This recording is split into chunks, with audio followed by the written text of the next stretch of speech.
अवधूत चिंतन श्री गुरुदेव दत्त. श्री स्वामी समर्थ. तुम्हा सगळ्यांचं आपल्या चॅनलमध्ये खूप खूप मनापासून स्वागत. रक्षाबंधन अतिशय महत्वाचा सण, बहीण आणि भावाच्या नात्यामधला. ह्या दिवशी बहीण भावाला राखी बांधते आणि भाऊ सुद्धा बहिणीचं संरक्षण करेल असं तिला वचन देत असतो. खरं तर हा सण दुरावलेली नाती जवळ आणायचा आणि जवळ असलेली नाती अतिशय घट्ट करण्याचा हा सण आहे. यंदा 28 ऑगस्ट 2026 ला रक्षाबंधन आलेली आहे. आता नारळी पौर्णिमा बघायला गेलं तर 2 दिवस येते. रक्षाबंधनाचा शुभ मुहूर्त काय आहे, भद्रा काळ आहे का नाही, आणि मेन म्हणजे राहू काळ पाळायचा आहे, तर ते आपण आज बघणार आहोत. सगळ्यात आधी तर भद्रा नक्षत्र नाही आहे. 2026 ला 27 तारखेला म्हणजेच नारळी पौर्णिमेच्या काळात भद्रा नक्षत्र आला आहे. 28 ला भद्रा नाही आहे. म्हणजेच काय, जी मनातली भीती आहे बायकांची की मग भद्रा आहे मग राखी बांधायची का वगैरे, असं काही नाही आहे. रावणाचे कर्मच वाईट होते म्हणून त्याच्यासोबत ते वाईट घडलं. बऱ्याच घरात मुहूर्त नक्षत्र वगैरे काही पाळल्या जात नाही, पण राहू काळ पाळावा, कारण राहू काळात ना कुठलेही शुभ कार्य केले जात नाही. आपण देवधार्मिक कार्य करतो.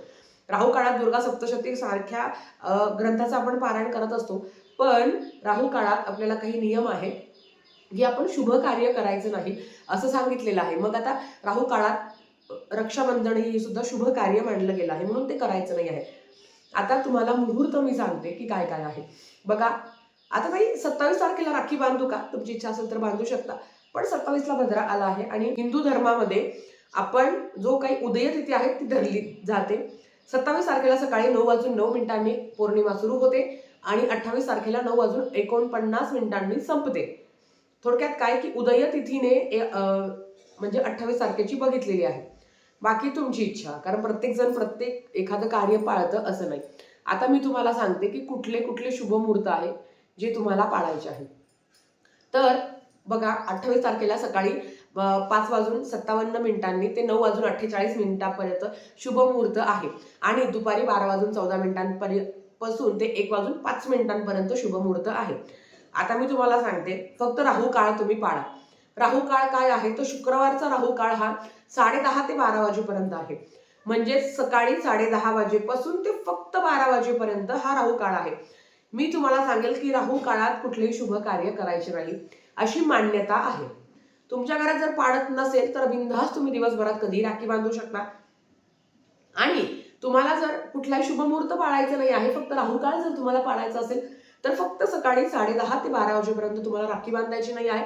बाकी तुम्ही 12 वाजेपासून जो सांगितला आहे मी तुम्हाला की 12:15 ते 1:05 म्हणजे 1:30च्या दरम्यानपर्यंत पण मुहूर्त आहे.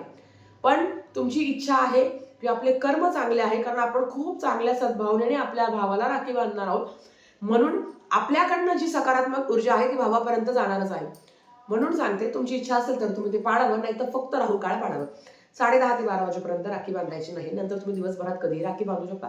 तुम्ही संध्याकाळी पण राखी बांधू शकता, कारण गावाला जायचं असेल तर एवढ्या सकाळी उठून घरातले कामं करून जाऊन शक्य होणार नाही, किंवा भाऊ येणार असेल तर तो एवढ्या सकाळी येणार नाही. त्याच्यापेक्षा राहू काळ पाळा.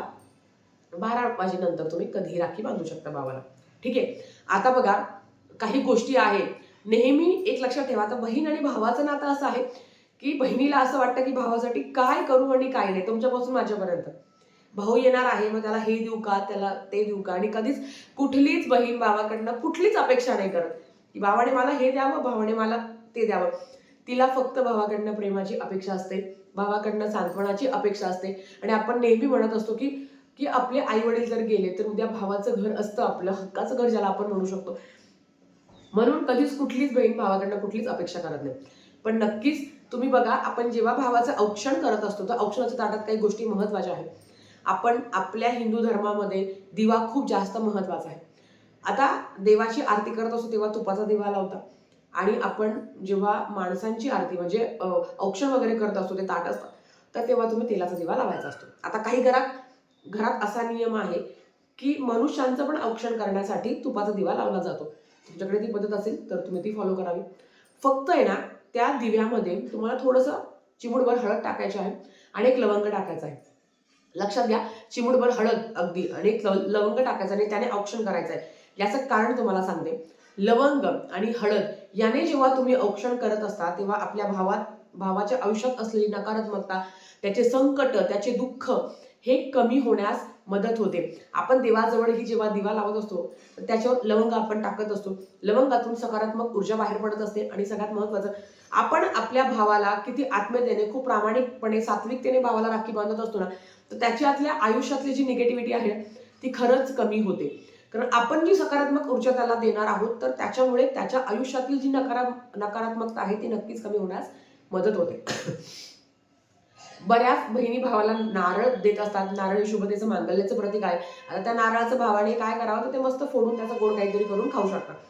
आता जेव्हा आपण औक्षणाचं ताट तयार करत असतो तर तेव्हा सुपारी असते, 1 रुपया असतो. सुपारी का? कारण तुझं आयुष्य हे टणक असावं, तू आयुष्यात सुपारीसारखा टणक असावा. त्याच्याच बरोबर 1 रुपया हे शुभतेचं प्रतीक आहे. आपण सोन्याने पण भावाचं औक्षण करत असतो. का? तर तुझं आयुष्य हे सोन्यासारखं खडखडून निघू दे, तुझं आयुष्य हे सोन्यासारखं असू दे. ही प्रत्येक बहिणीची भावासाठी एकच इच्छा असते की बाबा मला तुझ्याकडनं काही नको, फक्त तू सुखात राहा, तुझा संसार सुखात राहा, तू आनंदी राहा, मला काय पाहिजे.